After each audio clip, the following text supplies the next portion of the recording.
Ya, selamat siang Bang Juma. Semangat siang. Gimana kabar Bang Juma? Baik, alhamdulillah. Ya, Abang ya. sehat juga, sehat. Sehat fisik tapi ya. Puji Tuhan Bang Juma. Puji Tuhan Bang Juma sehat. Ya. Oke. Langsung ke tema Bang. Yesus Hakim Adil. Oh iya betul. Kalau pertanyaannya kepada saya, apakah Yesus hakim yang adil? Sangat betul Bang Juma. Dia hakim yang adil. Ya. Lalu orang-orang yang tidak mendengarkan firman-Nya akibatnya apa? Kalau yang tidak mendengarkan firman-Nya dihukum. Dihukum. Tapi yang menghakiminya siapa? Jadi kalau orang yang tidak mengikuti perintahnya dihukum, itulah Ya. adilnya. Yang menghakimi Kalau siapa? dengar dulu Bang Juma, dari adilnya gimana sih adilnya? Ketika orang bersalah dia dihukum, ketika orang itu benar maka dia itu dibebaskan.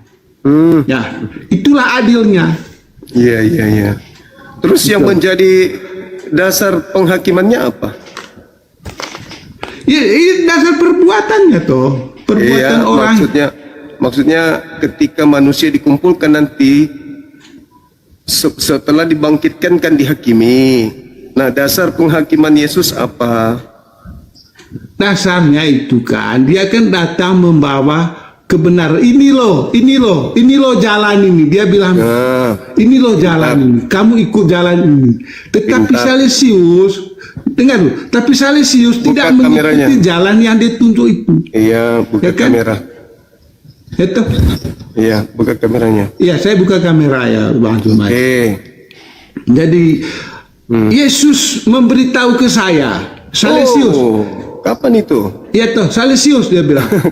Ini loh jalan. Kamu lewat di sini. Dia bilang begitu. Biar kamu nyampe di sana lewat jalan ini, dia bilang. Oh iya. Tetapi Salesius tidak mengikuti itu. Oh, mama. Ya toh? Iya. Salesius tidak mengikuti jalan yang dia tunjuk itu. Oh, mama.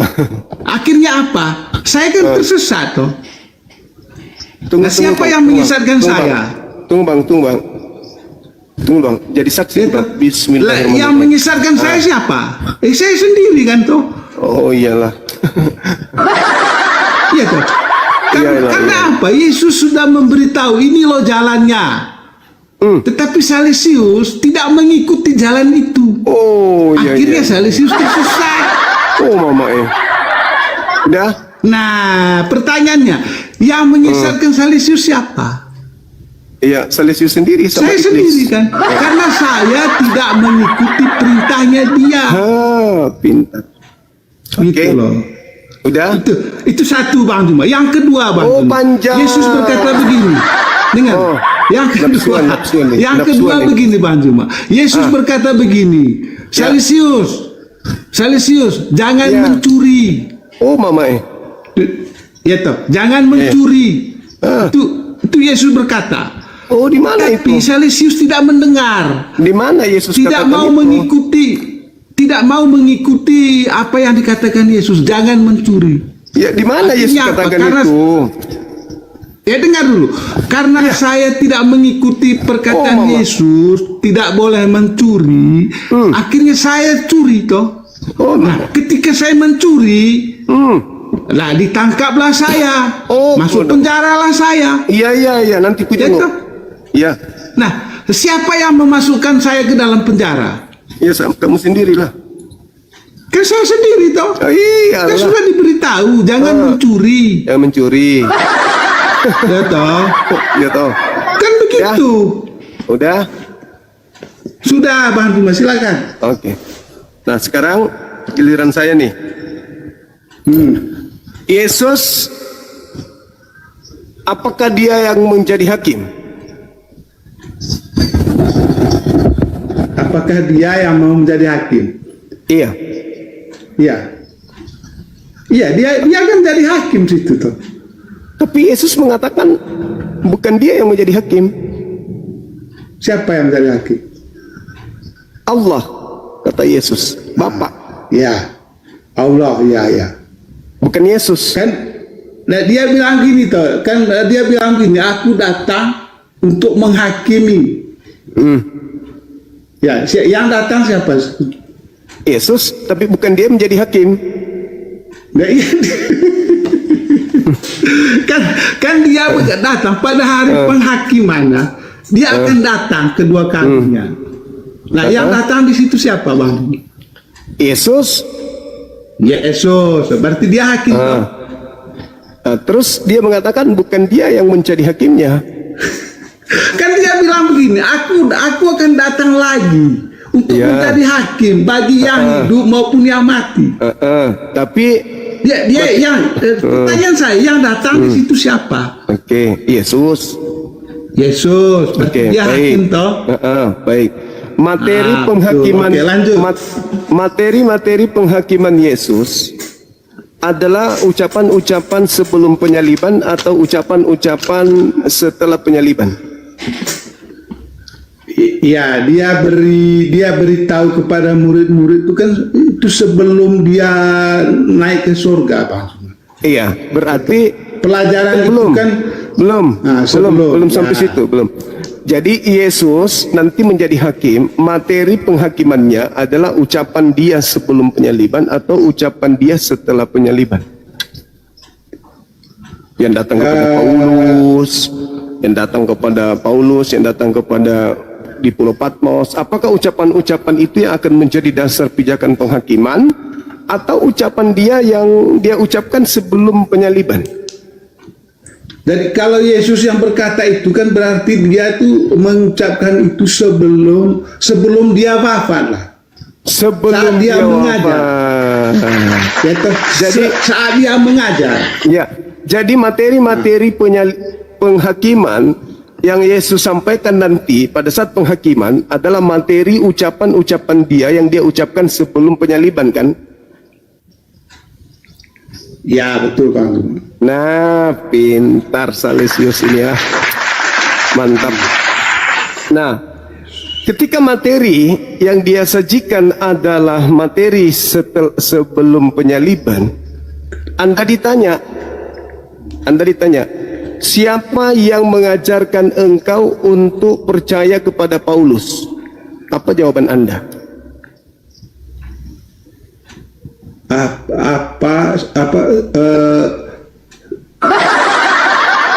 Apa alasan kamu percaya sama Paulus gitu? Siapa yang mengajarkan kamu untuk percaya kepada Paulus?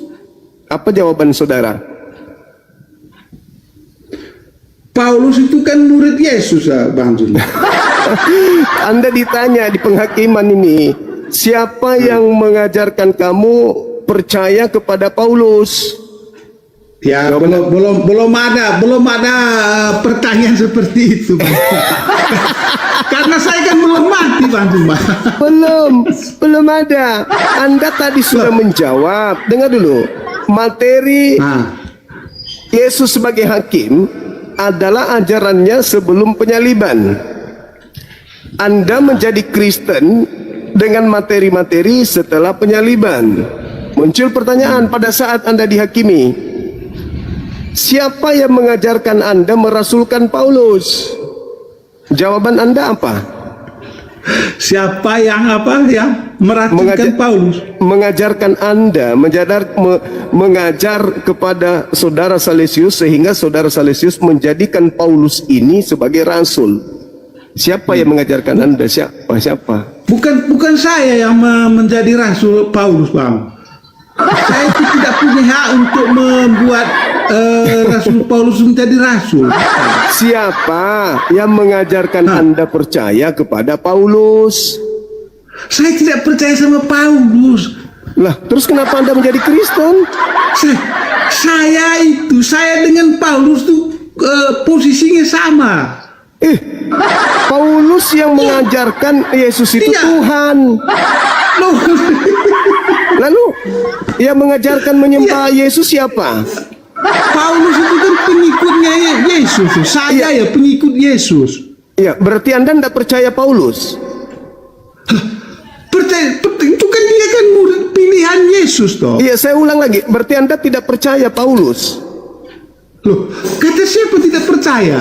Tadi Anda katakan tidak percaya. Sekarang kata siapa yang percaya? Mulai bingung ya. Loh, gini loh Bang Juma, Paulus itu adalah pengikutnya Yesus. Saya Itulah pertanyaannya. Yesus. Cuman bedanya, dengar dulu. Cuman bedanya Paulus itu dipilih langsung oleh Yesus untuk menjadi rasulnya. Itulah yang saya katakan kepada Anda. Artinya apa? Untuk apa sih dia dipilih? Kan siapa yang mengajarkan Anda? Enggak, saya tanya dulu. Siapa yang mengajarkan untuk Anda? Apa Yesus memilih Rasul Paulus? Inilah yang saya tanya. Siapa yang mengajarkan Anda bahwa Yesus memilih Paulus? Siapa yang mengajarkan? Kau pertanyaan itu saya bingung itu. Siapa yang mengajar saudara Salesius bahwa Yesus memilih Paulus? Memilih Paulus. Nah, siapa yang mengajarkan? Anda buka di Kisah Para Rasul ya. Oh, itu cerita Lukas. Itu cerita Lukas di tahun 60-an. Yang saya tanya ini, kan yang menjadi dasar pijakan penghakiman sebagai hakim adil adalah ucapan-ucapan dia sebelum penyaliban. Sebelum penyaliban, Yesus tidak pernah menyebut Paulus, tidak pernah. Yesus tidak ada ajarannya tentang Paulus. Yesus tidak pernah mengajarkan tentang datangnya rasul bernama Paulus, tidak pernah. Nah, sekarang kalau Yesus tidak pernah mengajarkan itu, lalu siapa yang mengajarkan Anda bahwa Yesus telah memilih Paulus? Yang mengajarkan Anda siapa? Itu dalam Alkitab. Ya, saya tidak tanya itu ajaran orang putus asa itu. Yang saya tanya. Iya, saya jawab itu kan berdasarkan apa yang tertulis dalam Alkitab. Itu jawaban orang putus asa. Loh, bukan putus asa. Yang menjadi hakim siapa? Bible. Ya, yang menjadi hakim itu kan jelas kan Yesus toh. Yesus, nah itu jangan ke Bible, Yesusnya. Makanya saya tanya, ketika Anda dihakimi, Anda ditanya, siapa yang mengajarkan Anda bahwa Yesus memilih Paulus menjadi rasul? Jawabannya Alkitab. Yesus sendiri kan yang mengatakan itu. Di mana Yesus mengatakan itu? Di mana? Oh, makanya saya angkat tadi Kisah Para Rasul tadi toh. Itu cerita Lukas, asisten Paulus di tahun 60-an. Loh. Coba Anda baca di dalam Yohanes 12. Barang siapa yang mendengarkan perkataanku lalu tidak melakukannya, aku tidak menjadi hakimnya. Tetapi perkataan yang aku katakan itu bukan dari diriku sendiri. Ya, dialah yang menjadi hakim. Perkataan yang mana? Perkataan Yesus itulah yang menjadi hakim. Ya, perkataan yang mana? Perkataan setelah penyaliban atau sebelum penyaliban? Ya, semualah, sebelum dan sesudah tuh. Jadi hakim enggak semua. Ada. Enggak ada. Enggak ada dia mengatakan. Karena gini Bang Juma. Karena begini, perkataan Yesus itu sebelum dia naik ke surga ada. Terus setelah dia naik ke surga ada perkataan Yesus sendiri. Makanya perkataan Yesus itulah yang menjadi hakim. Salah. Gitu loh. Ketika dia menjadi manusia kan dia mengajarkan seperti ini, seperti itu. Itu menjadi hakim. Setelah dia naik ke surga, dia juga berbicara. Berkata. Dengarkan. Artinya semua perkataan Yesus itu baik dia sebelum dia naik ke surga maupun dia masih di dunia ini, ya toh, itu yang menjadi hakimnya. Dengar, Yesus berkata di dalam Yohanes 12 tentang penghakiman nomor 48. Ya. Barang siapa yang menolak aku, tidak menerima firmanku, dia sudah ada hakimnya. Yaitu firman yang telah, bukan yang akan, tetapi yang telah kukatakan. Yang telah kukatakan itu firman sebelum penyaliban atau sesudah penyaliban? Berarti kalau telah dikatakan itu berarti kan sebelum dia naik ke surga toh. Semasa dia hidup bersama murid-muridnya toh. Berarti bukan yang datang kepada Paulus kan? Ayo, jujur. Jujur. Ayo. Ya itu. Jujur apa? Ayo, siksa kau ini, ku siksa kau kali ini. Ayo. Jadi begini Bang Juma, begini Bang Juma. Jadi yang menjadi hakim itu adalah firman yang sudah dikatakan oleh Yesus. Oke, berarti ketika Anda ditanya, siapa yang mengajarkan Anda bahwa aku Yesus memilih Paulus? Apa jawaban Anda? Jika ditanya siapa yang mengajarkan umat Kristen bahwa Yesus memilih Paulus, jawabannya bersumber utama dari klaim sepihak Paulus sendiri yang kemudian disebarkan dan dilembagakan oleh tradisi serta institusi gereja. Jika kita cermati secara Injil, Yesus secara fisik hanya memilih 12 murid utama semasa hidupnya di bumi, dan Paulus sama sekali bukan salah satu dari mereka. Paulus tidak pernah bertemu, berinteraksi, atau berguru langsung kepada Yesus. Keterlibatan Paulus baru muncul belakangan melalui narasi penglihatan spiritual dalam perjalanannya menuju Damaskus. Berdasarkan klaim penglihatan pribadi itulah, Paulus menyatakan bahwa dirinya dipanggil dan diutus langsung oleh Kristus yang bangkit untuk menjadi rasul bagi bangsa-bangsa non-Yahudi. Klaim pribadi Paulus ini kemudian dicatat oleh Lukas dalam kitab Kisah Para Rasul dan ditegaskan secara masif melalui surat-surat karangan Paulus sendiri. Seperti surat Galatia dan Korintus, narasi tulisan inilah yang dari abad ke abad diajarkan oleh para pemuka agama, teolog, dan bapak-bapak gereja kepada umat Kristen hingga menjadi bagian integral dari doktrin Kristen modern. Jadi kesimpulannya, ajaran bahwa Yesus memilih Paulus pada dasarnya diajarkan oleh narasi yang dibangun oleh Paulus sendiri melalui klaim penglihatannya yang kemudian dijadikan pondasi pengajaran oleh struktur doktrin gereja hingga hari ini. Memilih, kan Yesus sendiri yang memilih Paulus. Di mana firman Yesus tentang Paulus yang telah dikatakan sebelum penyaliban? Kan dia bilang begini, kata memang berat bertanya.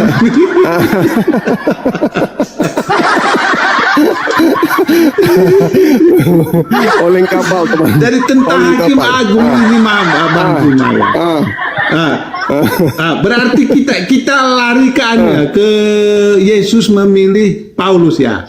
Di mana? Bukan ke hakim agung lagi ya. Bukan. Yang telah aku katakan, firman itulah yang kelak akan menjadi hakimnya di akhir zaman. Jadi perkataan-perkataan Yesus yang akan menjadi hakim adalah perkataan selama dia penginjilan 3 tahun. Tentang Paulus tidak masuk dalam kategori. Muncul pertanyaan, siapa yang mengajarkan ente untuk mengatakan bahwa aku Yesus telah memilih Paulus? Di mana pernah aku katakan itu ketika aku penginjilan? Ada di dalam Alkitab tuh Bang. Di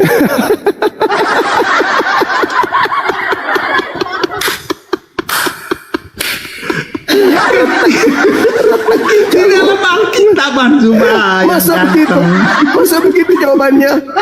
Masa begitu? Karena begini Bang Juma. Gimana? Ketika Paulus meminta surat izinnya kepada pemuka-pemuka agama untuk membinasakan semua pengikut Yesus yang ada di kota Damsyik ya toh. Dan para pemuka agama itu memberikan surat izin itu, surat jalan untuk menangkap semua pengikut Yesus. Terus? Ya toh? Terus? Itu awalnya ya. Terus? Dia memiliki surat ya, dia surat taruh di saku, dia pergi ke Damsyik. Ya kan? Sampai di tengah jalan ketemu Yesus. Ketemu sosok. Ketemu Yesus. Yesus. Penglihatan. Itu bukan Yesus, karena yang menjadi materi penghakiman. Jadi, ketika ketemu dengan dengar dulu. Ketika ketemu dengan Paulus, dengan Yesus itu, Paulus itu ya, Yesus berkata, Saulus, Saulus, mengapa engkau menganiaya aku? Dia bilang, itu kata Yesus loh ya. Apa hubungannya dengan mengapa penghakiman? engkau menganiaya aku? Dia bilang, di akhir zaman Yesus menjadi hakim. Lalu Paulus menjawab begini. Siapakah engkau Tuhan? Dia bilang deritamulah itu. Nah, sekarang apakah materi-materi perbincangan Paulus ini yang akan menjadi materi penghakiman di akhir zaman nanti? Ya atau tidak? Oh, Ya atau tidak? kalau itu ya, artinya ya. apa? Apa? Dia memilih Paulus itu untuk apa? Memberitakan Injil. Dengar dulu. Dengar dulu. Jadi dia memilih Paulus itu untuk memberitakan Injil ke seluruh bangsa. Injil itu, generasi ya, hancur Injil kita itu ini. apa? Ya tentang perkataan-perkataan Yesus tadi. Oke, itu klaim Anda sebagai pengikut Paulus. Sekarang permasalahannya adalah ketika Yesus datang kedua kalinya, yang menjadi materi penghakimannya, ucapan sebelum penyaliban atau ucapan yang dikarang Paulus dengan timnya untuk jerat kalian. Kan itu tadi tuh, dia memilih rasul-rasulnya itu untuk memberitakan Injil ke seluruh bangsa. Oke. Nah, Injil Permasalahannya itulah yang bukan di situ. menjadi hakim. Apalagi permasalahannya?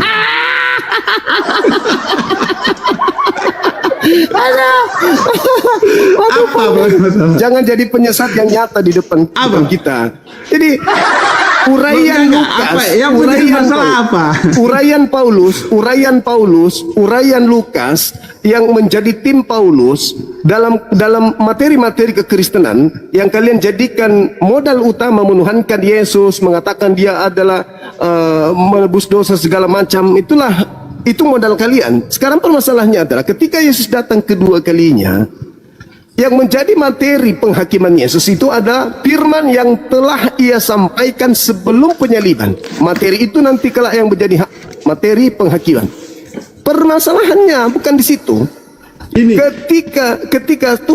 Ketika saudara-saudara menjadi Kristen seperti hari ini, lalu Yesus datang dan tidak mengenal kalian, apakah saudara sadar bahwa sebenarnya selama ini kalian itu sibuk sendiri? Yesus akan datang kedua kalinya menjadi hakim, dan materi penghakimannya adalah materi selama 3 tahun. Yang telah aku katakan kepadamu, itulah yang akan menjadi hakimnya di akhir zaman. Terkait Paulus dengan konsepnya, terkait wahyu Kristen Katolik, itu di luar jangkauan Yesus. Yesus tidak mengenal mereka. Pertanyaan saya, mau sampai kapan Anda hidup seperti ini? Jawab. Nah, gini Bang Jumaya. Perkataan Yesus itu semua ada di sini ya, di dalam Alkitab. Semua ada di sini. Ya. Jadi tugas Paulus itu memberitakan Injil. Ya, memberitakan Injil yang sudah ditulis ya, perkataan Yesus yang sudah ditulis dalam Alkitab.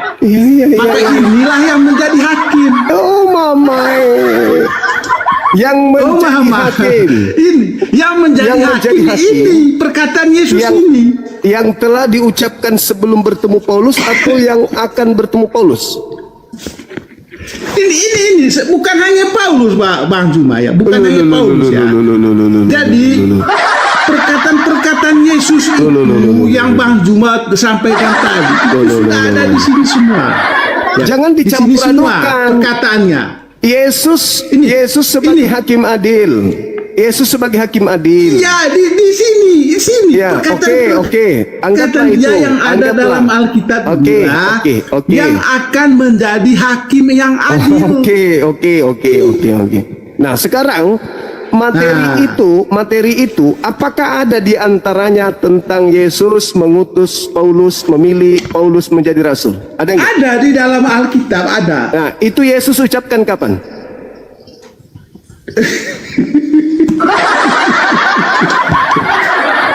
Oh, tentang Yesus memilih Yesus Paulus memilih Yesus memilih Paulus ya? Ya. Toh. Ya. Artinya apa? Dia memilih Paulus itu untuk memberitakan perkataan Yesus yang sudah tercatat dan tertulis di dalam Alkitab. Makanya Yesus memilih Rasul Paulus untuk memberitakan ini loh. Memberitakan ini. Ini yang dia beritakan. Iya. Sekarang makanya ini yang menjadi hakim. Oke, sekarang mana firmannya Sudah Yesus? paham belum, Bang Juma? Saya ngerti apa maksud Anda untuk mengelak. Sekarang begini. Di mana? Loh, ini Yesus Artinya ini gini loh, sebelum Bang Juma bertanya ya, sebelum Bang Juma bertanya ke berikutnya ya, artinya apa? Alkitab itu adalah berisi tentang perkataan Yesus, ya kan? Perkataan Yesus. Perkataan yang dan sebelum perkataan itulah, dengar dulu, dan perkataan itulah yang menjadi hakim. Oke, perkataan Apa yang tugas para rasul? Dengar dulu, apa tugas para rasul ini? Baik Paulus, Yohanes, Petrus, apa segala macam. Ya memberitakan Anda Injil, sebenarnya memberitakan tahu. Alkitab itu. Anda sebenarnya Gitu loh. tahu. Anda sebenarnya tahu. Anda hanya menutupi aja. Anda membantu iblis dalam menyesatkan manusia. Anda tahu. Saya dari hati nih Pak. Sekarang saya tanya, apakah 13 buku Paulus itu adalah firman yang Yesus telah sampaikan? Oh, surat-surat. Ya, surat-surat Paulus. Surat-surat Paulus, ya memang. Iya. Itu kan surat-surat Paulus itu untuk mempertegas ajaran-ajaran Yesus. Itu ajaran-ajaran itu dasarnya adalah perkataan Yesus. Oke, berarti bukan perkataan Yesus yang telah dia sampaikan sebelum terangkat ke langit kan? Jadi misalnya surat Paulus di Galatia. Oh, mama ya. Itu surat Paulus di Galatia itu memang suratnya Rasul Paulus untuk jemaat di Galatia. Yang apakah itu akan Kan menjadi begitu. apakah itu nanti akan menjadi materi penghakiman? Loh itu kan dasarnya perkataan Yesus semua tuh. Ya enggak, pertanyaan saya yang tegas, apakah itu akan menjadi materi penghakiman? Yang menjadi materi penghakiman kan perkataan Yesus tuh. Nah, ada nggak perkataan Yesus tentang Paulus?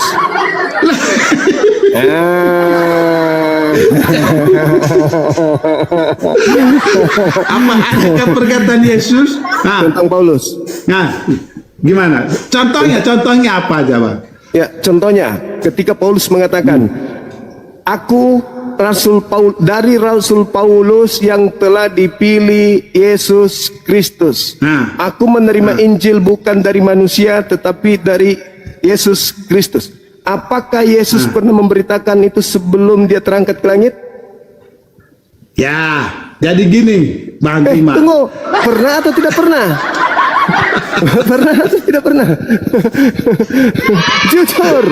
Jujurlah padaku. Ya, jadi Bang Bima. Ya, jadi begini. Jadi begitu. Rasul Paulus dengan Yesus itu, mereka sekali. itu sekampung, sesekolah, sekelas. Apa namanya itu ya? Aduh, sepasang. Apa sih namanya? Semasa lah. Gitu, semasa. Jadi Rasul Paulus itu Bang Juma, dia itu sehidup dengan Yesus, tapi awalnya dia itu anti Kristus. Adik abang. Ya, jadi abang. dia itu sehidup dengan Yesus. Gitu. Tapi dia pada waktu itu memilih untuk berseberangan dengan Yesus. Itu ya, awalnya. masalah. Ya, adakah Gitu. Yesus berbicara tentang dia? Artinya secara hubungan manusia dengan manusia ya. Itu jelas Rasul Paulus mendengar perkataan Yesus itu ketika dia mengajar. Tapi dia kan tentang. Iya. Ya. Terus sebatu dia dia kan seumur lah istilahnya. Iya. Ya sama-sama orang Beklan, temannya main kelereng.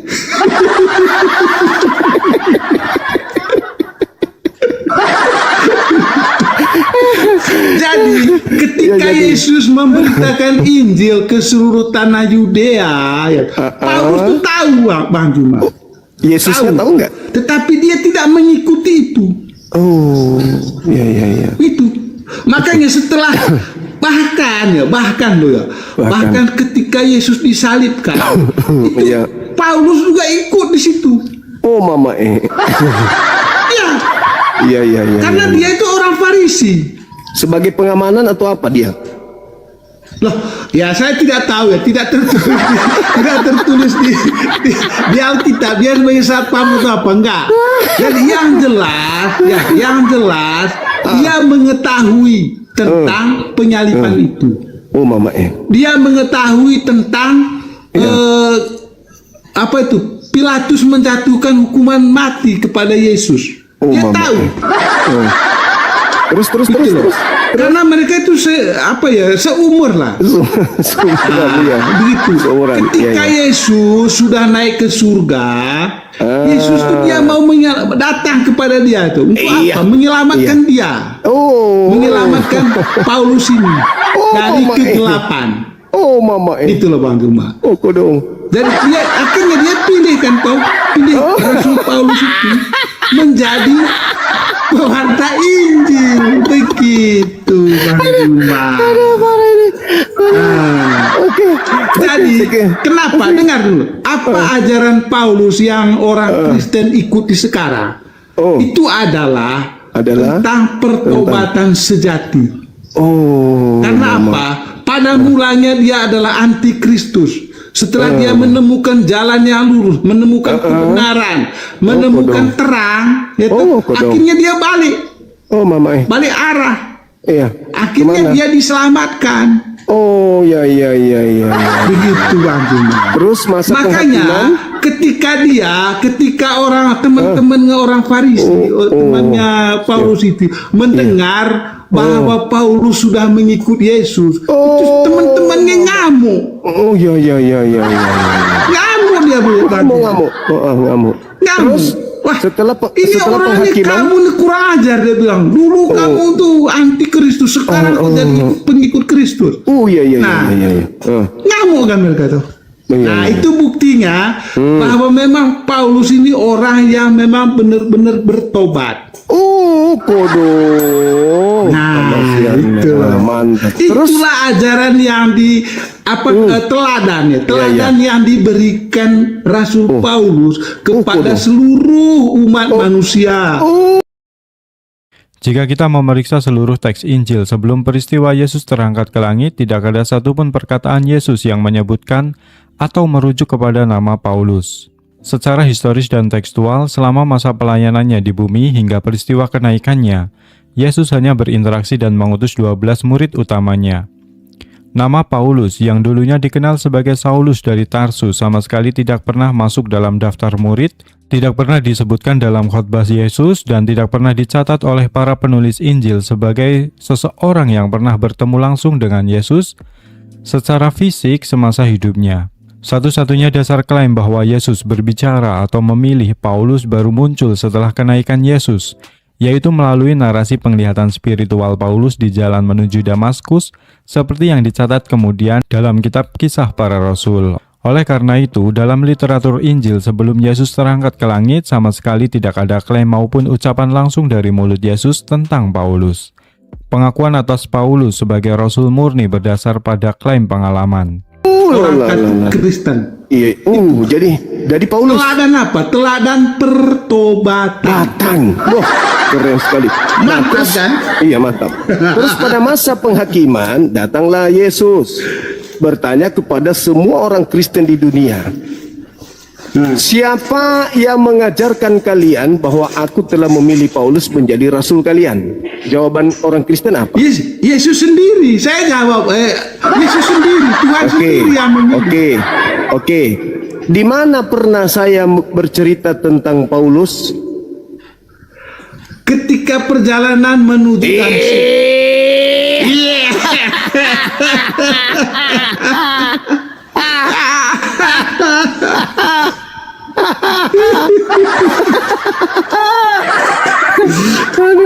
Disitulah dia bertemu dengan Yesus. Oke bang. Oke, istirahat dulu bangku. Nanti lagi ya. Oke. Terima kasih Bang Juma ya. Makasih. Tetap semangat ya. Siap.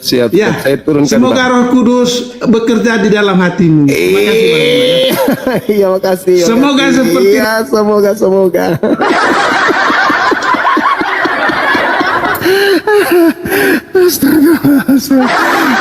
Ya Karim, inilah Yesus menjadi hakim adil yang akan memperandakan mimbar gereja.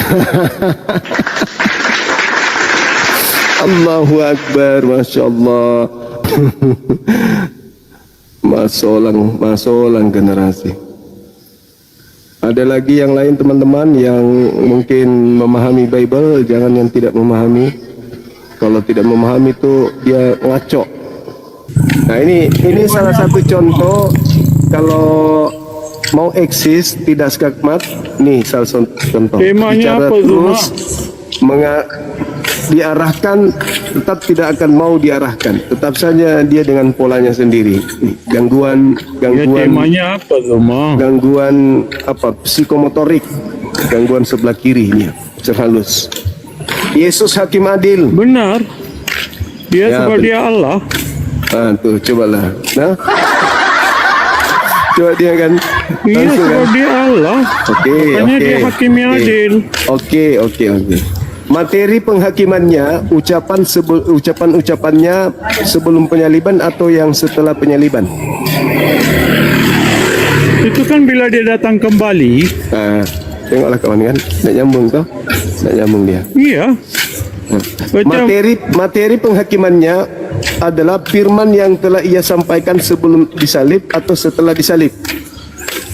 ya firmannya, jika kamu tidak percaya akulah dia, kamu akan mati dalam dosa kamu. Materi penghakiman, materi sebelum firman sebelum penyaliban atau setelah penyaliban. Maksud? Dia datang menjadi hakim, yang menjadi hakimnya nanti itu adalah perkataan-perkataan yang telah ia sampaikan sebelum penyaliban atau setelah penyaliban. Yesus kan dari kekekalan, Alfa dan Omega. Gigimu tumbuh Dia kan banyak bunga kaktus.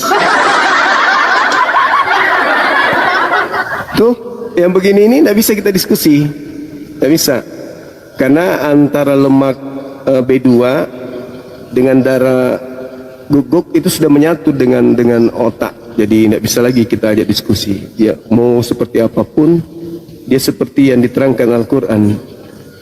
Ulaika kal an'am bal hum adallu. Mereka seperti hewan ternak, bahkan lebih hina dari hewan ternak. Mereka cuma mendengar, tapi tidak ngerti apa yang didengarkan. Coba kambing, kambingnya balik, tapi kambing tidak ngerti kalau kita ngomong apa. Sama itu tadi. Halo, Assalamualaikum Bang Juma. Waalaikumsalam. Iya, mau nanya sama Bunda tadi. Jadi Apa mau itu?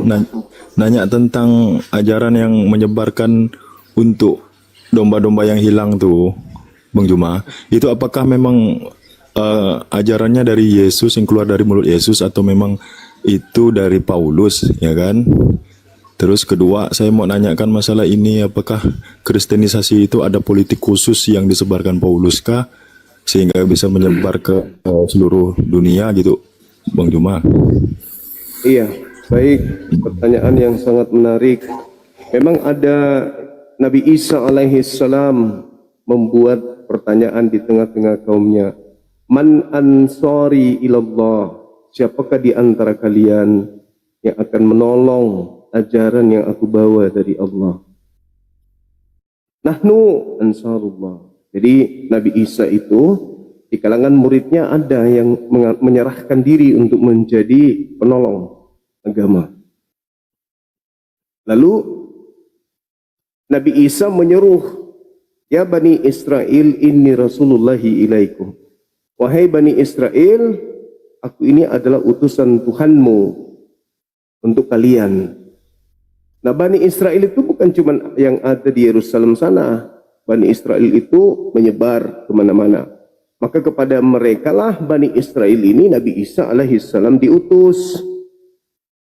Nah, kalau hari ini ada yang menemukan data di Bible, pergilah jadikanlah seluruh bangsa menjadi muridku, itu bertentangan dengan ajaran Yesus di dalam Matius 10 nomor 5 nomor 6. Yesus berpesan kepada ke-12 muridnya agar jangan ke bangsa lain atau pergi ke bangsa orang Samaria, melainkan pergi kepada domba-domba yang hilang dari umat Israel. Kalau dombanya ada di Indonesia, ya sampai ke Indonesia. Kalau dombanya ada di Singapura, sampai ke Singapura. Domba ini adalah Bani Yakub. Domba itu Bani Yakub, Bani Israel. Sementara Kristen Indonesia ini bukan Bani Israel.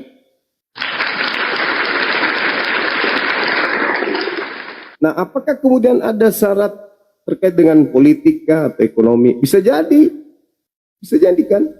Karena ada perpuluhan. Perpuluhan itu kan hanya untuk suku Lewi. Ajaran Nabi Isa hanya untuk Bani Israel. Ajaran Yesus pun, Yesus sendiri mengatakan untuk Bani Israel. Nah, bagaimana dengan perpuluhan? Bukankah perpuluhan ini sudah dibatalkan oleh Paulus, Efesus 2 nomor 15? Dengan matinya Yesus di atas tiang salib, dia telah membatalkan hukum Taurat beserta seluruh perintah yang ada di dalamnya. Ya, termasuk perpuluhan dong harusnya. Tapi kenapa masih dipakai perpuluhan itu? Babi haram, masih dimakan. Karena tidak berlaku katanya lagi. Sudah tak berlaku lagi. Katanya barang siapa, jika engkau memberi dirimu dipimpin oleh roh, Galatia 5 nomor 18, maka engkau tidak hidup lagi di bawah hukum Torah. Maka tidak lagi terikat oleh haramnya babi. Tidak lagi terikat oleh perintah wajibnya sunat. Tetapi kenapa perpuluhan masih dipakai? Ya mungkin itulah yang disebut dalam Al-Quran. Fawailul lilladzina yaktubunal kitaba bi aidihim thumma yaquluna hadza min indillah liyashtaruna bihi thamanan qalila. Celakalah mereka yang menulis sebuah kitab dengan mengatakan ini dari Allah padahal dari tangannya sendiri demi untuk mendapatkan keuntungan yang sedikit. Ya mungkin keuntungan yang sedikit itu maksudnya ya materi yang tak ada gunanya, akan menjadi jamban, akan turun ke zaman tak ada gunanya dan akan menyesatkan kekal di neraka. Bisa jadi itu yang dimaksud. Seperti itu, Bang. Oke, makasih Bang penjelasannya Bang. Itu aja Bang. Siap. Silakan pasien selanjutnya. Iya. Oke, makasih ya. Oke, thank you Bang, thank you. Baik teman-teman sekalian, silakan yang non Muslim ajukan permintaan. Tema kita terkait dengan materi Tuhan buatan atau Tuhan palsu. Itu saudara-saudara. Semangat sore. Halo. Halo. Ya, semangat sore Bang. Ya, selamat sore. Ada yang bisa kami bantu? Silakan dengan tema. Ya, Tuhan buatan itu ya patung buat Tuhan buatan. Patung. Tapi kalau ada dalilnya Bang, Yesus dibuat menjadi Tuhan gimana dong? Mana ada Yesus jadi patung? Gak ada. Bukan patung, tapi dia manusia dibuat menjadi Tuhan yang tadinya bukan Tuhan. Tuhan itu kan bukan patung. Dia kalau Yesus itu Allah yang jadi manusia, bukan manusia biasa. Allah yang jadi manusia. Iya, itu menurut konsep saudara. Tapi faktanya dia dibuat menjadi Tuhan gitu loh.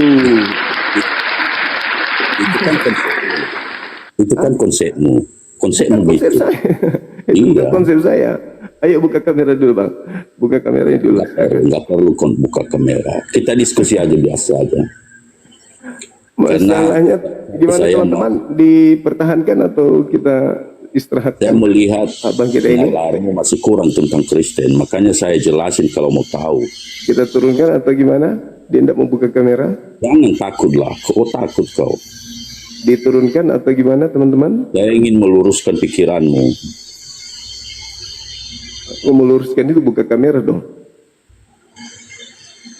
Ngapain buka kamera? Bicara. Maaf, Bang, maaf. Suara yang didengarkan, suara yang didengarkan. Maaf. Ini bukan gereja soalnya. Maaf. Jadi gitu teman-teman ya. Dia akan mengatakan Tuhan mereka itu adalah Theos. Theos yang turun ke bumi mengambil rupa daging, rupa manusia. Dia katanya Theos. Tapi kalau dia Theos yang turun mengambil rupa daging, terus kenapa dibuat menjadi Theos lagi? Kan gitu masalahnya. Masalahnya gitu. Iya kan? Dia teos, turun ke bumi jadi manusia. Dewa turun ke bumi jadi manusia. Setelah jadi manusia, kenapa dia harus dibuat jadi teos lagi? Kan udah teos. Katanya teos, kenapa harus dibuat lagi menjadi teos? Kalau memang dia teos atau dibuat menjadi kurios, untuk apa? Kan dia teos katanya. Alah mak, pandai-pandaian bah, ngeri kali. Abang kalau abang punya ilmu mau disampaikan di sini, buka kamera, sampaikan ke kami ilmunya. Gitu loh bang. Tinggal buka kameranya, pakai masker, pakai helm, tutup kepala pakai ember kalau perlu. Nah, gitu dong.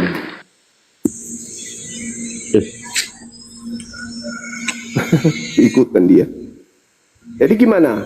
Kalau Yesus itu adalah teos yang turun ke bumi mengambil rupa daging, terus kenapa dia dibuat teos kembali kalau gitu sama Tuhannya Yahudi gitu loh?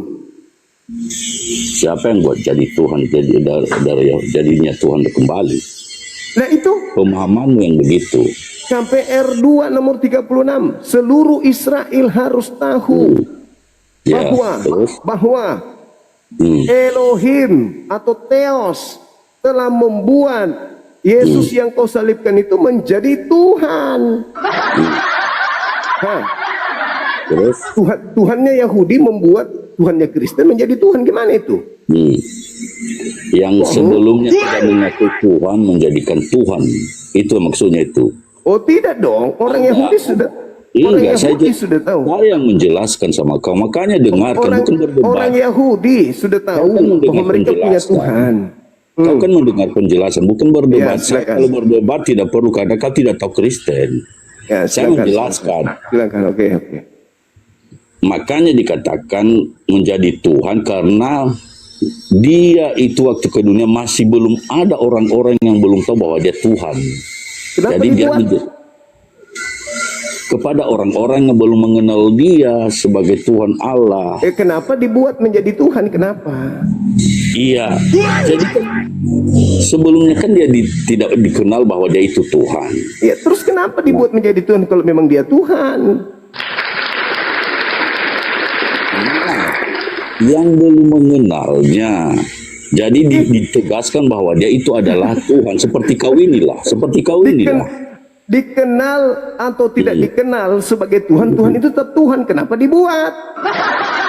Iya, dibuat di dalam otak seperti otakmu itulah, dibuat di dalam otakmu. Kenapa jadi otakku? Iya, model-model yang belum mengenal dia, itu dia. Gimana yang ceritanya? Iya. Gimana Jangan banyak ceritanya? bicara dulu. Kalau saya Apakah jelaskan, Tuhan itu bisa dibuat? diam dulu. Kalau saya jelaskan, Apakah diam Tuhan dulu. itu bisa dibuat? Diam dulu kalau saya jelaskan. Ya, Makanya apakah Tuhan bisa dibuat? masa bisa kau ngerti? Kau banyak cuap-cuap juga. Apakah Tuhan bisa dibuat? Bukan bisa dibuat, tapi dibuat untuk mengerti di otak seperti kau ini.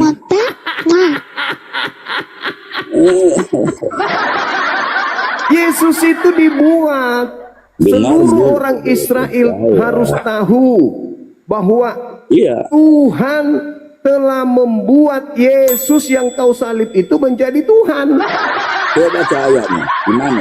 Biar saya jelaskan di otakmu. Ya, jangan-jangan Anda nggak tahu ayatnya. Jika kita berbicara menggunakan akal sehat dan prinsip ketuhanan yang murni, Tuhan sama sekali tidak bisa dibuat. Sesuatu yang dinamakan Tuhan haruslah bersifat kekal, tidak berawal, tidak berakhir, dan tidak bergantung pada siapapun. Jika sesuatu itu diciptakan, dibuat, dipahat, dilukis, atau dilahirkan oleh tangan manusia maupun oleh proses alam, maka secara otomatis sesuatu itu bukan Tuhan, melainkan makhluk atau benda ciptaan. Jika Tuhan bisa dibuat, berarti yang membuat itu jauh lebih berkuasa dan lebih agung daripada yang dibuat. Masa iya manusia yang lemah bisa menciptakan atau membuat Tuhannya sendiri? Ini adalah sebuah kejanggalan logika yang sangat nyata. Oleh karena itu, kesimpulannya segala sesuatu yang bisa dibuat oleh tangan manusia, baik dalam bentuk patung, gambar, konsep yang diciptakan otak manusia maupun wujud fisik apapun, bukanlah Tuhan yang sebenarnya. Tuhan yang sejati adalah Sang Maha Pencipta yang menciptakan segala sesuatu dan Dia sama sekali tidak serupa, serta tidak bisa dibuat oleh apapun. Karena kau ngarang. Karena kau ngarang. Coba Karena baca. kau ngarang. Coba baca di KPR 236. Kau ngarang, makanya. Oh, saya ngarang itu ada dalilnya kok. Bukan begitu maksudnya. Ada dalilnya kok. Kalau mau mengerti apa arti dari ayat itu biar saya jelaskan. Oke, Makanya silakan jelaskan. Silakan baca dalilnya dulu. Jadi begini. Jadi begini, Yesus itu manusia yang belum Manusia, kan? dikenal selama di dunia ini bahwa dia itu adalah Tuhan sendiri. Ya kan? Ya karena dia ini makanya nggak mengerti kau. Makanya utama seperti itu aja, nggak mau. lucu. Terus. Makanya jangan banyak ngomong. Enggak, masalahnya kesaksian Yesus dengan apa yang Anda terangkan ini bertolak belakang.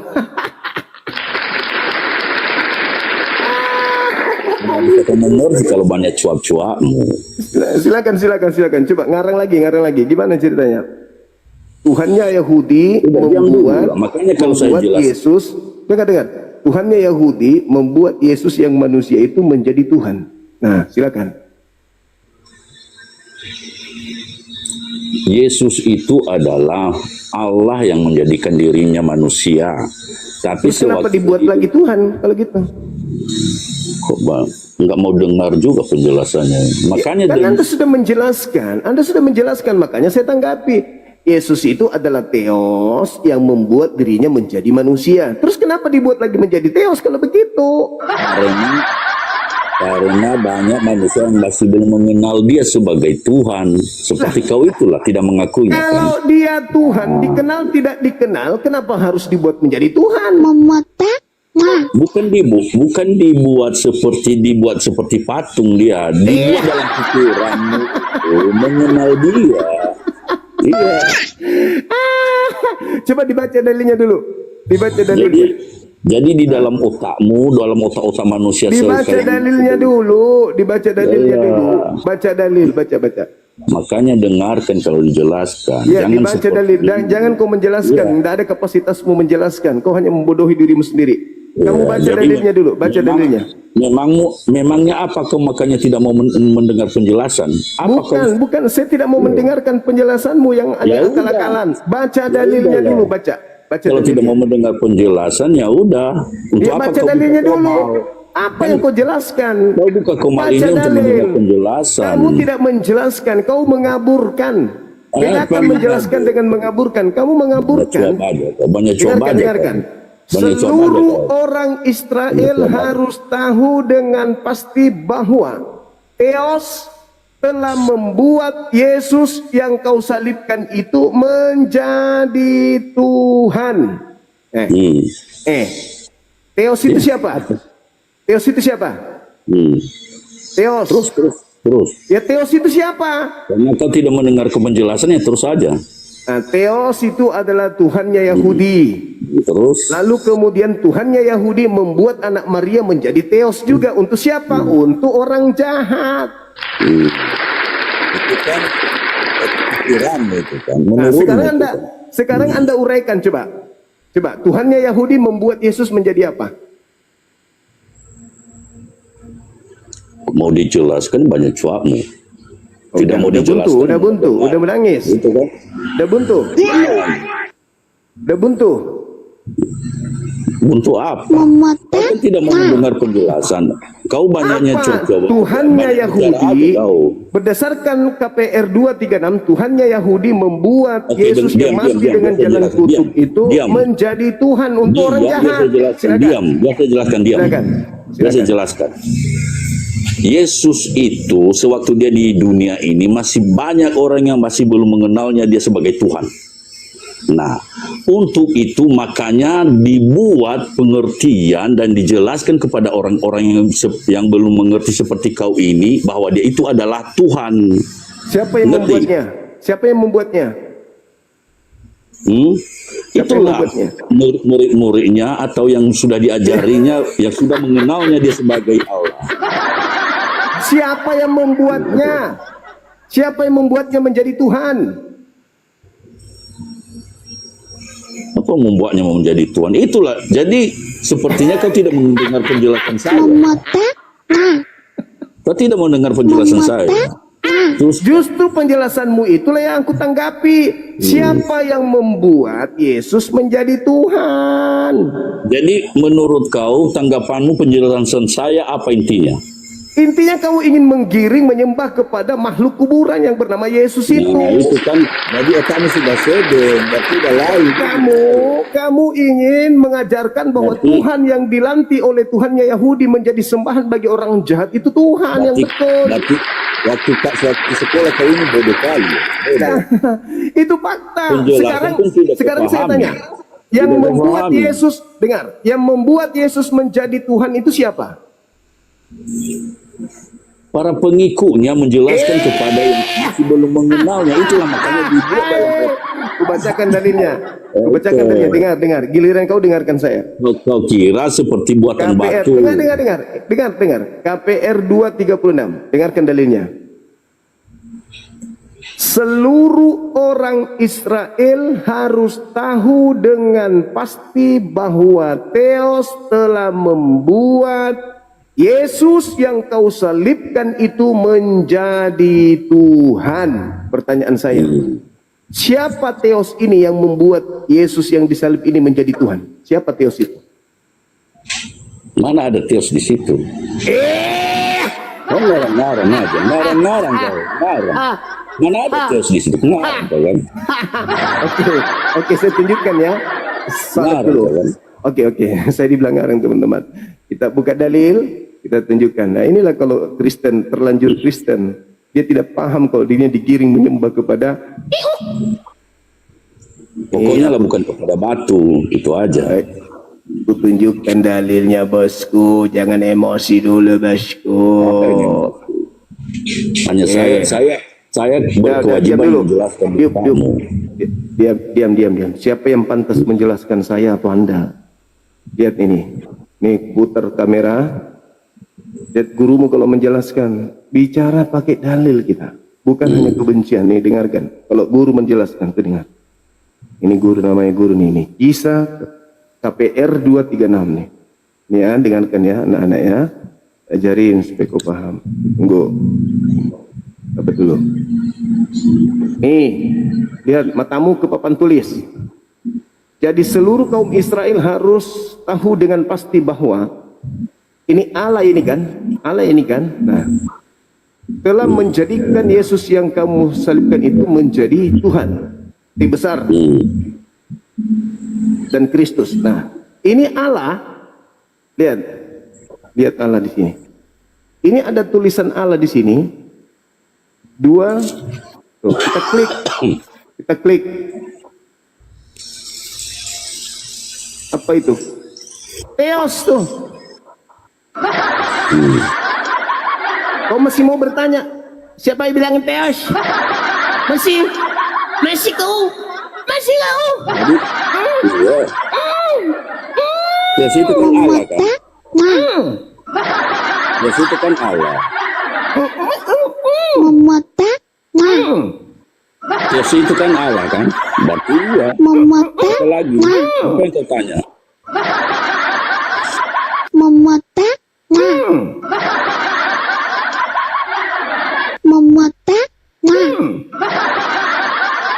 Kau bilang tadi, siapa bilang ada Theos? Kau malu kan? Kau mengetahui Kristen itu Jadi penyembah apa dewa, malu apa kan? saja Theos? Malu kan? Malu kau. Kalau Kristen itu penyembah Jadi dewa. Theos itu kan Malu Allah. kau kan? Ya iya, apa yang kau tanya lagi? Apa yang kau tanya Malu lagi? kan? Malu kan? Udah ngerti kau kan? Malu Udah ngerti kau kau kan? kan? Theos itu Malu. Allah. Enggak, Theos itu ngerti Allah pula. kan? Udah ngerti kau kan? Theos itu Allah. Ya udah, apalagi yang kau tanya? Terus kenapa kau tanya? Siapa bilang ada Theos di situ? Kenapa kau tanya? Ya, enggak ada tulisan Theos di situ. Allah yang ada Allah. Jadi kau Original bilang teksnya Theos. apa di situ? Aslinya apa? Bahasa Yunani Tulisannya apa? di situ Allah kan? Ya Tulisan bukan bahasa aslinya apa? Yunani yang kau Tulisan aslinya apa? bukan Diketahui. bahasa. Tulisan Iya, aslinya jadi apa? berkali kepada pendapat bodohmu. Allah yang ada di situ kan. Nah, apalagi apa yang kau tanya? Kau jangan sombong. Kalau ilmumu cuma sejetek begini, jangan sombong. Jadi kembali kepada kitabmu, dengar di dalam Kau bisa KPR membaca. 2, dengar. Theos itu Allah. Dengarkan, Apalagi? kalau guru menjelaskan, dengarkan. Di dalam Jadi KPR gurunya 2, bodoh. dengar, KPR 2:36 dijelaskan, jadi seluruh orang Israel, bukan kau bukan orang Israel, kau bukan orang Israel. Seluruh orang Israel harus tahu dengan pasti bahwa Theos telah membuat Yesus yang kau salibkan itu menjadi Tuhan terbesar. Berarti Pertanyaannya, Allah yang menjadikannya kan? Allah ya, itu kan. nah itu pintar. Iya. Berarti tulisan Theos di situ Allah. Berarti Theos telah membuat Yesus yang mati dengan jalan kutuk di atas salib itu menjadi Tuhan terbesar. Pertanyaan saya, Allah, bahasa Indonesia lah. Pertanyaan saya. Pakai bahasa Indonesia lah. Bukan Theo. Pertanyaan saya, dengarkan. Siapa Theos ini yang telah membuat anak Maria yang disalib ini menjadi Tuhan terbesar? Siapa? Allah. Apalagi? Ya, siapa dia? Siapa Allah itu? Ya Allah Bapa. Siapa Bapa itu? Yang menciptakan langit dan bumi, Allah yang disembah oleh manusia. Menciptakan langit dan bumi. Allah pencipta Yang langit penguasa dan bumi. Yang Dialah penguasa satu-satunya alam. Tuhan. Dia satu-satunya Tuhan kan? Iya, dia penguasa alam. Dia satu-satunya Semua Tuhan alam. kan? Benar. Allah Dia itu satu-satunya Tuhan. Iya, dengar dulu. Dia itu penguasa alam yang mana setiap penghuni alam itu mendengar suaranya. Satu-satunya Tuhan. Lalu yang dibuat menjadi Tuhan ini yang di atas salib ini, Tuhan asli atau palsu? Allah. Tuhan Dia asli atau palsu? Yang disalib ini Tuhan asli atau palsu? Yang menjadikan diri Yang disalib ini Tuhan asli atau palsu? Ya dia sajalah. Dia Allah Bapa, Allah Anak, Allah Roh Kudus, satu. Apa? Memotak, Nggak ngerti kau kan? memotak, Karena kenapa? Begini cuma. Dengar. Ternyata berfungsi juga. Jangan Bagus jadi juga murid ini peribu. songkat ini. Ulang lagi. memotak, Jangan ribut kau dulu. Dengar. Mau dengar enggak? Ya, Mau dengar silakan. nggak? Karangannya silakan. Nimbul lagi silakan. Jadi Yesus Kristus itu adalah Allah Bapa sendiri. Tapi setelah dia dengar dulu. Jangan ribut lah. Jangan jadi murid yang ribut. Kau. Bagaimana Pintar mungkin? nggak? Bagaimana Mau pintar mungkin? Bagaimana mungkin Theos membuat manusia yang bukan Theos ini dibuat menjadi Theos? Jadi ada berapa Theos? Ada dua kan? Nah, begini, dengar. Pintar. Kalau kuasa Tuhan masuk di akalmu, itu dia dikasih Iya. Tuhan. Ya kan? Kalau kuasa Tuhan itu masuk di akalmu, itu Udah, berarti teman-teman. kuasanya itu bukan Allah. Udah tidak bisa. Dia malu ini, Apa? malu. Kenapa Memang dia apa? masih mau? Dia Karena hanya berbicara tidak sesuai sampai di dengan situ. doktrin saja. Tidak sampai di Gimana situ. diturunkan teman-teman? Turunkan. Dadah. Pikiran Selamat tidak sampai di menyembah situ. Tuhan palsu. Bye bye. Tuhan Batu. buatan. Bukan batu, Tuhan bukan batu ya. buatan. Bukan batu ya. Tuhan buatan. Yeay. Bukan batu hitam ya. Satu bulan tidak Satu bulan tidak pasti ya. memotak, Allahu Akbar. Makanya jangan sombong. Kau itu cuma terlanjur Kristen doang. Kamu nggak paham Bible. Kamu cuma terlanjur Kristen karena orang tuamu Kristen. Ya mungkin dulu. Ya.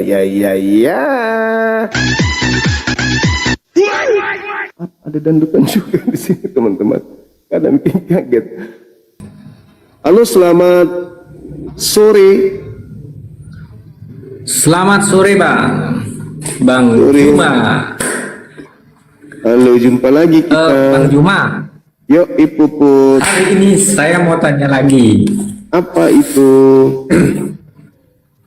Ini saya pusing ini. Kok agama Kristen itu kok kitabnya itu kok pakai bahasa Bali ya sekarang itu?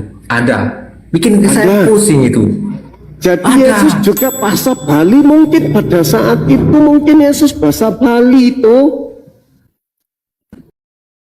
Pertanyaan, apakah Tuhan asli atau palsu yang disalib secara mendasar keliru? Sebab dalam prinsip ketuhanan yang murni, Tuhan yang sejati sama sekali tidak bisa disalib maupun dibunuh. Tuhan yang asli atau yang sejati memiliki sifat maha hidup, maha kuasa, dan tidak terikat oleh kelemahan fisik makhluk. Jika ada sosok yang bisa ditangkap, dicambuk, diludahi, dan ditancapkan di tiang salib hingga mati, maka sosok tersebut dari sudut pandang logika ketuhanan bukanlah Tuhan, melainkan manusia atau makhluk yang lemah. Dalam pandangan Islam, sosok yang disalib itu bukanlah Yesus atau Nabi Isa alaihissalam dan jelas bukan Tuhan. Sebagaimana ditegaskan dalam Al-Quran, Nabi Isa diselamatkan dan diangkat oleh Allah Subhanahu wa Ta'ala. Sedangkan orang yang disalib adalah orang yang diserupakan dengannya oleh Allah. Oleh karena itu, kesimpulannya tidak ada istilah Tuhan asli atau Tuhan palsu yang mati di kayu salib. Dilihat dari sifat kemahakuasaan Tuhan, Sang Maha Pencipta tidak mungkin bisa disalib oleh ciptaannya sendiri. Sosok yang mengalami penderitaan fisik dan kematian di kayu salib itu murni, adalah manusia biasa, bukan Tuhan yang Maha Kuasa. Itu tuh bagi saya itu sangat heran saya. Kenapa begitu? Emangnya dia nggak punya bahasa yang dia gunakan itu kitabnya itu kan bahasa Yunani. Kenapa harus memakai kitab bahasa Bali itu? Kenapa? Tuhannya di situ kan Bahasa Theos. Bali. Theos di situ digantinya apa? Nggak tahu, cuman saya cari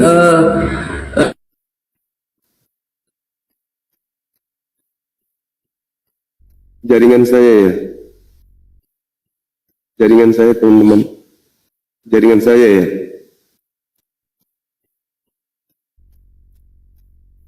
Oh, Sang Hyang Widi katanya. Sang Hyang Widi. Ini lama-lama mirip RK juga ini mukanya anak ini. Sang Hyang Widi. Sang Hyang Widi Yesus. Halo, Dek. Halo. RKKW tapi ini habis ke rumah orang. Terpenuh. Halo, Bang. Halo juga. Mau tanya nih, Bang. Katolik Protestan. Katolik Protestan. Lagi bingung nih, Bang, mau kemana nih? Maksud saya KTP-nya apa KTP? Islam. Kenapa jadi bingung? Yang aku bingung kan begini, Bang. Islam kan menyembah Tuhan Allah. Yahudi kan menyembah Tuhan Allah. Kristen kan menyembah Tuhan Allah. Berarti semua sama aja dong. Dari mana? Kan semua menyembah Allah. Dari mana Anda tahu kalau Kristen menyembah Tuhan Allah? Ya kan Allah. Maksudnya? Allah semua. Maksudnya kayak Kristen itu ini tidak kan menyembah Allah. Kristen tak menyembah Allah dia. Kristen itu menyembah roh. Tapi kan di dalam kitabnya dia itu kan Tuhan Allah. Nah, itu kamuflase saja. Itu trik untuk mendapatkan pengikut. Nah, sama seperti Anda ini terjerat. Kena tipu Anda. Berarti Yahudi juga menyembah Tuhan Allah kan, Bang? Nah, kalau Yahudi dasar pijakannya Quran jelas. Qulu amanna billah wa ma unzila ila Ibrahim wa Ismail wa Ishak. Itu jelas tuh. Jadi mereka beriman menyembah kepada pencipta langit dan bumi yang sama dengan yang disembah oleh kami umat Islam. Tapi kalau Kristen beda. Kristen itu penyembah roh. Anda tahu roh? Anda tahu roh? Tahu bang, tahu roh. Apa itu? Roh kan itu yang apa? ada dalam diri kita. Nah, roh itu apa? Yang Makhluk ada dalam, atau- yang ada dalam, intinya dia Makhluk atau dia tidak berbentuk lah bang. Iya, roh itu Tapi makhluk dia atau ada. bukan? Roh itu makhluk atau Dia bukan? ada tapi tidak, dia ada tapi tidak Roh tidak itu terlihat. makhluk atau bukan? Begitulah. Roh itu makhluk atau bukan? Bukan. Bukan. Jadi Anda rohnya bukan makhluk.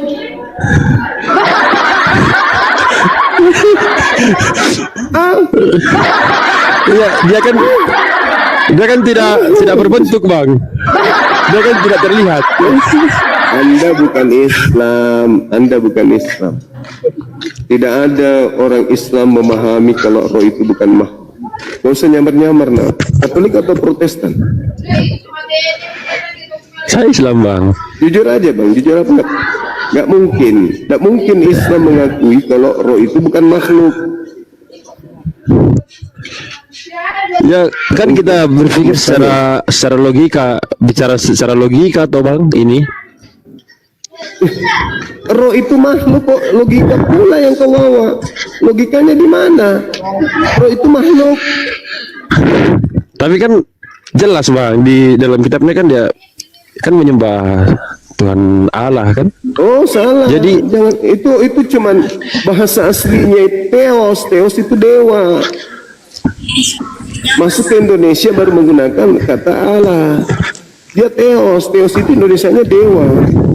Kan gini Umat bang. Islam tidak mentertipu, itulah bahayanya. Kenapa kami memperjuangkan supaya orang Kristen itu sadar gitu loh. Gini kan gini bang. Kan kita ini kan terdiri dari agama Ibrani kan. Kita kan Kristen bukan agama Abrahamite, enggak. Kristen itu bukan. Kristen tidak termasuk golongan agama Samawi, bukan. Anda jangan salah. Kristen itu produk Barat, bukan ajaran para nabi. Kristen itu tapi kan yang menjadi kalau produk dari agama langit. Nasrani beda, Nasrani dengan Kristen beda. oh gitu ya bang. Berarti salah dong berarti Kristennya. Ya, pastilah. Apa benarnya kalau misalnya mereka menyembah kepada roh? Bukankah roh itu makhluk Tapi kan ciptaan? tapi kan dia tuh kan dia kan Tuhan Allah turun ke bumi toh. Loh, Tapi kan ujungnya udah kan menyembah kubilang. Allah juga. Enggak, udah ku bilang. Kata Allah diambil dari Al-Quran itu hanya untuk manipulasi. Mereka menggunakan kata Allah itu untuk menyamarkan agama mereka. Mereka penyembah dewa. Tapi kalau katanya Kristen yang awal itu benar. Yang awal pertama kali. Enggak ada Kristen yang awal. Yang Kristen yang awal itu namanya Nasrani, Nasorios, pengikut Nabi Isa alaihissalam. Mereka bukan pengikut Nabi Isa. Mereka pengikut Paulus dari Antioquia. Tapi yang itu yang awal benar berarti. Awal bukan Kristen, Nasrani, pengikut Nabi Isa, Hawariyun. Man ansari ilallah, mereka yang mengaku untuk menolong ajaran agama Allah, yaitu Isa Rasul Allah, satu-satunya Tuhan. Itu pengikut Nabi Isa. Sedangkan Kristen ini kelompok asing dari bangsa asing. Berarti kalau kayak gini bang, berarti kalau Yahudi kan dia menyembah Allah, jelas kan? Berarti Ya. berarti orang Yahudi masuk ada yang masuk surga juga dong berarti? Kan dia menyembah Allah. Nah, tapi setelah Nabi Muhammad datang, tidak menerima Nabi Muhammad, enggak lagi. Mereka semua tertolak. Kenapa bisa begitu bang? Kan dia tidak menyekutukan. Tapi dia menolak utusan. Barang siapa yang menolak utusan berarti menolak dia yang telah mengutusnya. Siapa menerima utusan itu menerima dia yang telah mengutusnya.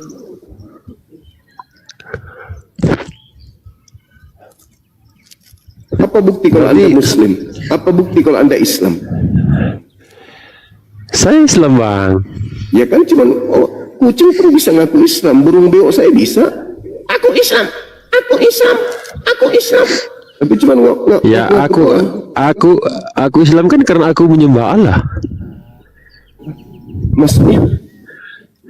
Kan dalam keyakinanku tuh 3 agama ini sama aja, Bang, karena dia menyembah Allah. Salah.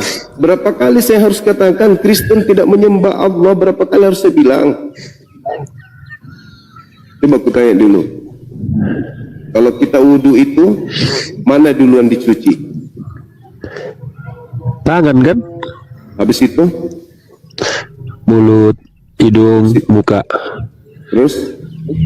kepala, tangan, sampai siku, telinga, leher, Terus? kaki, Telinga, leher, kaki. Doanya kalau wudhu? Apa ya? Lupa, Bang. Allahumma barik lana fima razaqtana wa qina azabannar. Itu pernah dengar? Pernah, Bang. Itu doa apa? Doa makan. Doa apa itu? Berarti kamu itu Islam yang kena tipu, kena perangkap, diperangkap. Bahasa apa kitabnya orang Kristen? Tanya dulu, yang aslinya.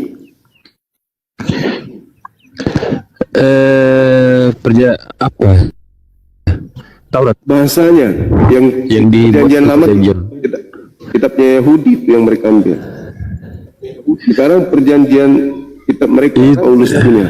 Bahasa apa? Yang awal. Iyalah. Atau bahasa Yunani. Bahasa Yunaninya sembahan mereka apa? Apa ya? Theos atau apa? Theos. Theos di Indonesia. Tapi kalau kan Theos Allah. Waduh, parah memang. Gimana? Kenapa bisa? Kenapa bisa lari?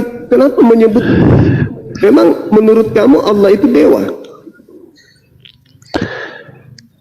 Ya itu kan mungkin artinya kan sama aja berarti. Artinya kan sama aja. Tetap. Sama.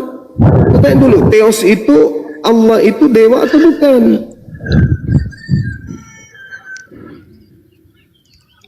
Allah lah. Jadi Allah itu dewa? Tidak. Allah ya Allah. Terus kenapa Anda mengakui kalau Allah itu tadi Theos? Terus masa bukan Allah? Kenapa kau paksakan? Berarti kamu mengakui Tuhan turun ke bumi jadi manusia.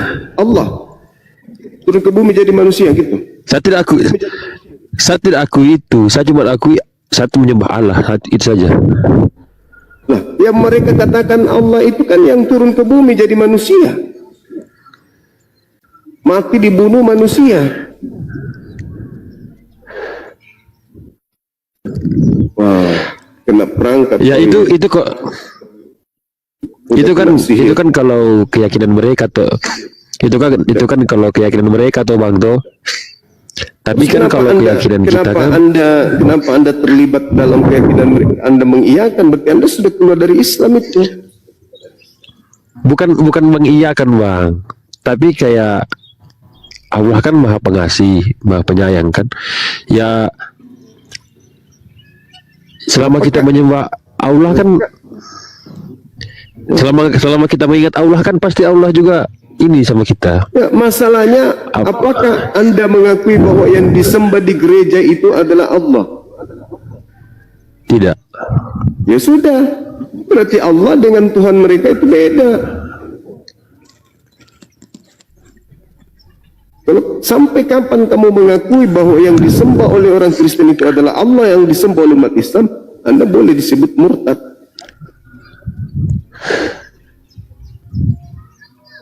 Karena Anda sudah mengiyakan Tuhan mereka. Tuhan mereka gitu bukan. Ya? Iyalah, Tuhan mereka bukan Allah.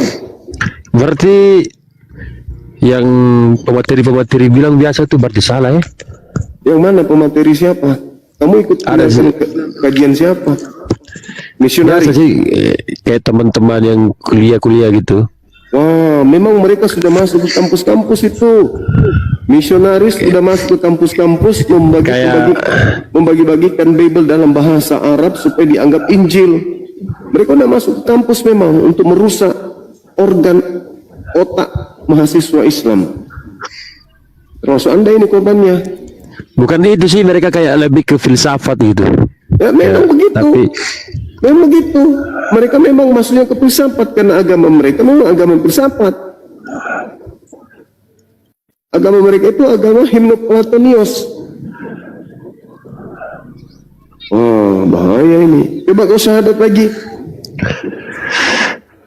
Asyhadu an la ilaha illallah wa asyhadu anna Muhammadar Rasulullah. Nah, jangan pula kau rubah itu syahadatmu menjadi Yesus juga adalah Allah, jangan. Theos juga adalah Allah. Kalau kamu rubah syahadatmu, kalau kamu mengakui Tuhan mereka itu adalah Allah, berarti kamu menghancurkan syahadatmu sendiri. Asyhadu an la ilaha illallah, aku bersaksi tiada Tuhan selain Allah. Terus kenapa kamu bersaksi juga bahwa Tuhan yang disembah di gereja juga adalah Allah? Berarti ada Tuhan selain Allah, yaitu yang sama sehakikat dengan yang disembah orang-orang di gereja. Bertobatlah. Bertobat. Yang disembah oleh Kristen itu bukan Allah. Yang disembah oleh orang Kristen itu adalah Theos. Theos itu dewa. Mereka penyembah roh. Tuhan kita bukan roh. Allah bukan roh. Kenapa mereka menggunakan kata Allah untuk menyembunyikan identitas sembahan mereka yang adalah roh? Menyamakan kata Theos dalam bahasa Yunani dengan nama Allah dalam Islam adalah sebuah kekeliruan konsep yang sangat mendasar. Theos secara etimologi dan tata bahasa Yunani adalah kata benda umum yang berarti Tuhan atau dewa. Kata ini bersifat fleksibel, bisa dibuat bentuk jamaknya menjadi theoi atau Tuhan-Tuhan atau dewa-dewa, serta memiliki bentuk jenis kelamin seperti Thea atau Dewi. Dalam mitologi Yunani kuno, kata Theos digunakan untuk menyebut dewa-dewa Zeus, Apollo, dan sesembahan bangsa pagan lainnya. Sementara itu, dalam pandangan Islam, nama Allah bukanlah kata benda umum dan bukan sekedar sebutan gelar. Allah adalah Ismul Azam, nama zat yang maha agung, yang bersifat khusus atau proper name, tunggal, tidak memiliki bentuk jamak, dan tidak berjenis kelamin. Oleh karena itu, Theos hanyalah sebutan umum untuk Tuhan dalam budaya Yunani yang kemudian diadopsi dalam terjemahan Alkitab. Sedangkan Allah adalah nama zat yang maha pencipta yang maha esa. Menyamakan keduanya secara mutlak jelas tidak tepat, karena dari akar bahasa, makna teologis hingga sejarah penggunaannya sangat berbeda. Hati-hati, itu trik mereka memang. Tujuannya menggunakan kata Allah adalah supaya manusia, khususnya Islam di Indonesia ini, bisa menerima mereka bahwa mereka juga adalah menyembah Tuhan yang sama dengan kita. Kalau kita sudah terima kesamaan itu, maka dengan mudah mereka akan memurtadkan kita. Sangat mudah. Memang itu tujuannya. Menggunakan kata Allah itu tujuannya misi. Misi apa? Misi pemurtadan. Supaya generasi Islam itu jatuh cinta kepada agama mereka, di mana agama mereka itu selalu menyajikan keindahan-keindahan, selalu menyajikan kenikmatan-kenikmatan, supaya orang masuk di sana deh, toh di sana yang disembah juga sama kok sama yang saya sembah, sama-sama Allah. Di sini sholat setengah mati kita tiap hari tengok 5 kali dalam sehari. Kalau di sini cuma nyanyi-nyanyi doang sekali seminggu. Lebih pindah ke sini lebih bagus. Tuhan kita sama kok. Di sini jaminan surganya ada di Islam. Assalamualaikum warahmatullahi wabarakatuh. Sedikit-sedikit sholat, sedikit-sedikit puasa. Kalau di sini enak, cuma sekali sebulan, sekali seminggu. Itu hati-hati. Nanti kamu diajak cara ibadahnya beda loh. Sini kita ibadah dengarkan musik, terus ada sedikit minum-minum sedikit, ada minum-minumnya sedikit. Di sini ibadahnya cuman main gitar, musik, main piano, bla bla bla bla bla bla bla bla bla bla bla bla bla bla bla bla bla bla. Kalau di tempatmu begini, kau harus mandi, harus sujud, harus begini, harus pakai sarung. Dibahas semua itu di materi-materi Kristen saja dibahas semua. Kampungan, kolot, fana. Kalian kalau ibadah pakai sendal, pakai celana, dibahas semua. Coba kalau kita ibadah pakai jas, pakai dasi, cuman menyanyi-nyanyi, terus memuji-muji, habis itu jamin surga. Sembahan kita sama-sama Allah memimpin di sini. Iya juga ya. Itu cara mereka begitu. Jadi mereka menutupi sembahan mereka dengan memakai nama Allah. Tadi ada orang Hindu naik ke sini dari Bali. Kristen masuk ke sana di Bali, misionaris mereka dapat kata Allah, mereka merubah Tuhan mereka dengan Sang Hyang Widi. Untuk apa? Ya targetnya siapa? Dan itu memang program yang dicontohkan di dalam 1 Korintus 9 nomor 19 sampai 21. Mereka diajarkan untuk memasuki satu kelompok baru dengan memakai pakaian kelompok baru tersebut. Kalau dia mau masuk ke dalam kelompok TNI, mereka berpura-pura menggunakan seragam TNI. Untuk apa? Untuk menggait banyak TNI. Ketika dia ingin masuk ke dalam kelompok security, mereka menggunakan seragam security supaya banyak security yang mereka jerat masuk ke dalam kelompok mereka. Itu sudah program. Itu di dalam 1 Korintus 9 nomor 19 nomor 21 itu begitu. 1 Korintus 11 nomor 1, jadilah teladanku. Jadi dia harus diteladani. Cara menyebarkan agama mereka supaya dapat pengikut, mereka harus mencontoh Paulus. Makanya Filipi 1:18, Yesus kau beritakan dengan cara berpura-pura, dengan cara mengelabui, dengan cara palsu ataupun asli, aku Paulus tetap bersuka cita.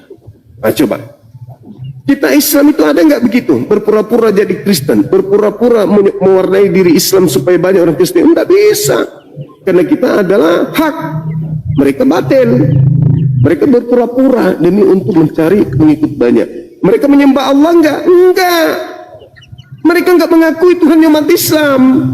Mereka malah menghina umat Tuhan kita dengan mengatakan apa? Allah. Allah itu batu. Mereka menghina Tuhan kita dengan mengatakan Allah. Giliran Tuhan kita diapakai namanya baru Allah. Kita yang punya tapi kita dihujat sama mereka. Mereka menyebut Tuhan kita Allah.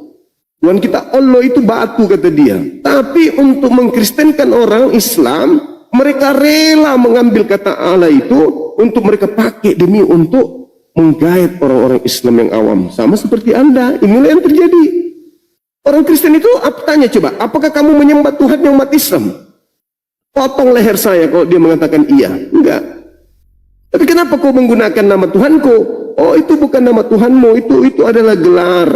Itu kami lebih dulu pakai di Arab tuh, coba. Tekniknya sudah begitu, udah diajarin dari dulu. Begitu saudara, jadi hati-hati.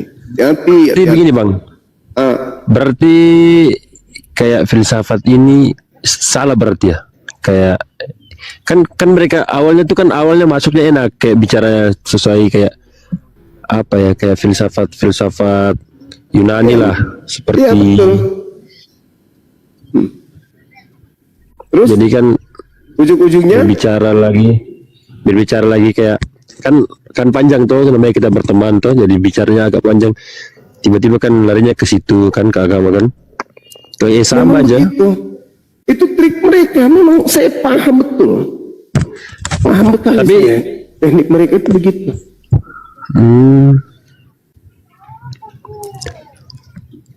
Caranya mereka itu, tahu nggak kalau Kristen itu berasal dari agama filsafat? Nggak tahu. Nah itulah filsafat itu yang mereka pahami. Karena memang Yunani itu kan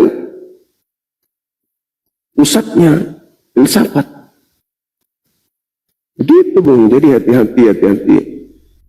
Saya sendiri pernah didatangi misionaris. Hati-hati aja. Mereka itu menggunakan trik untuk bagaimana umat Islam awam ini, apalagi di kampus. Paling gencar itu. Karena di kampus mereka pikir mahasiswa-mahasiswa itu lagi giat-giatnya menggunakan logika. Mereka masuk melalui filsafat.